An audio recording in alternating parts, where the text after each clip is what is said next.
የፖለቲከኞቹም የሃይማኖት መሪዎቹም አቋም ታዲያ ይሄ ነው። ይሄ የጥቂት ጽንፈኛ ሰዎች አቋም እንዳይመስላችሁ። ጽዮናውያኑ በሙሉ እንዲህ አይነት አመለካከት አላቸው። ለምሳሌ እስራኤል መስራች የሚባለውን በ1948 ፕሬዚዳንት ሆኖ የወጣውን ቤንጉሪየንን መመልከት እንችላለን። እነዚህን 4 ጥቅሶች ከሱ ያመጣውላችሁ ናቸው። አንደኛው ላይ ምን ይላል? ስፒሪቹዋሊ ኤንድ ሞራሊ ዲስቲንክት ፍሮም ዘ ሬስት ኦፍ ሂውማኒቲ።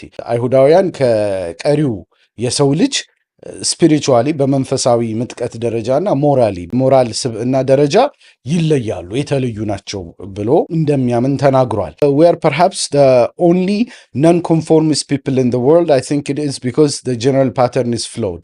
ፓተርኑ በሙሉ የተበላሸ ስለሆነ እኛ non-conformist ነን ማለት በራሳችን እንችለን የምንቆም የሰጡንን ሁላ ማንቀበል ህዝቦች ነን እና ብቸኛው ነን ደግሞ እንዲህ አይነት ባህሪ ያለንም ብቸኛ ነን ብሎ የተናገረበት አለ። the Jewish people always stood apart by spiritual superiority. በመንፈሳዊ ከፍታ ከሌሎች ሰዎች ሁሉ አይሁዳውያን ልቀው የሚታዩ ናቸው። ስለዚህ በዚህ ጉዳይ ላይ የመጠቅነን ይላል። በሌላ ጊዜ የተናገረውን ተመልከቱ። ኢዝራኤል ኢዝ አወርስ፣ እስራኤል የኛ ናት ይላል። ኖት ቢኮዝ ዊ ፎት ወርስ፣ ተዋግተን ስላሸነፍን ሳይሆን በት ቢኮዝ ዊ ሰትልድ፣ ስለሰፈርንበት የኛ ነው፣ ልዩ መብት ይሰጠናል ይላል። እሱ ብቻ አይደለም። በነገራችን ላይ የሺን ቤት ምክትል ዳይሬክተር እና ዋና የፓርላማ አባል የነበረው ጊዲዮን እዝራንም ማየት እንችላለን። ሺን ቤት ማለት የሞሳድ ለውጫዊ አገልግሎቶች የሚውል የስለላ ድርጅት ነው። ሺን ቤት ደግሞ የሀገር ውስጥ ሴኪሪቲውን የሚያደርገው ማለት ነው እስራኤል ውስጥ። ምን ይላል መሰላችሁ? ኦንሊ ጋድ ኩድ ሃቭ ክሪኤትድ አ ፒፕል ሶ ስፔሻል አዝ ዘ ጂዊሽ ፒፕል። እንደ አይሁድ አይነቱን ልዩ ከሰዎች የተለየ ህዝብ ሊፈጠር የሚችለው አምላክ ብቻ ነው ይላል። ስለዚህ ልዩ ፍጡር ነን እኛ እንደ ሌላው ሰዎች አይደለንም ብለው ያምናሉ። ይህ እንግዲህ ሴኪሪቲ አፓራተስ ውስጥ ያሉት ሰዎች ምኖች ናቸው?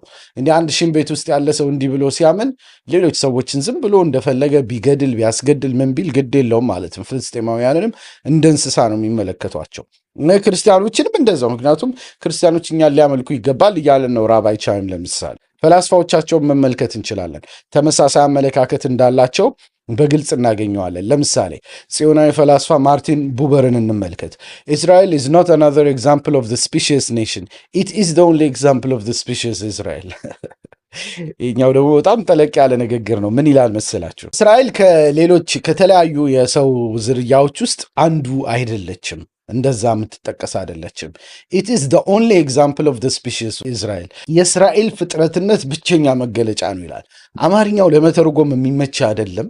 ብቻ ግን መንፈሱ ምንድነው? በቃ እኛ ከፍጡራን እንዳንዱ ሳይሆን ኦልሞስት ብቸኛ ዋና ፍጡር ነን፣ እጁን ታጥቦ የሰራን አይነት አመለካከት ማለት ነው። ጽዮናዊ ፈላስፋ የሻሁ ሊቦዊትዝን እንመልከት። ሊቦዊትዝ ያው እንግዲህ የአውሮፓ ስማቸው ነው። ብዙዎቹ እስራኤል ከገቡ በኋላ ስማቸውን ለውጠዋል። የሻያሁ የሚለው ለምሳሌ የእስራኤል ስሙ ነው በእርግጠኝነት። ምን ይላል መሰላችሁ? rule over the occupied territories after a few years the Arabs would be the working people, the Jews would be the administrators ይላል። ዌስት ባንክ ምናምን የመሳሰሉ ቦታዎችን በቃ ኦኩፓይ ማድረግን ወረን መቀመጥ ነው ይላል። እንመራለን እኛ።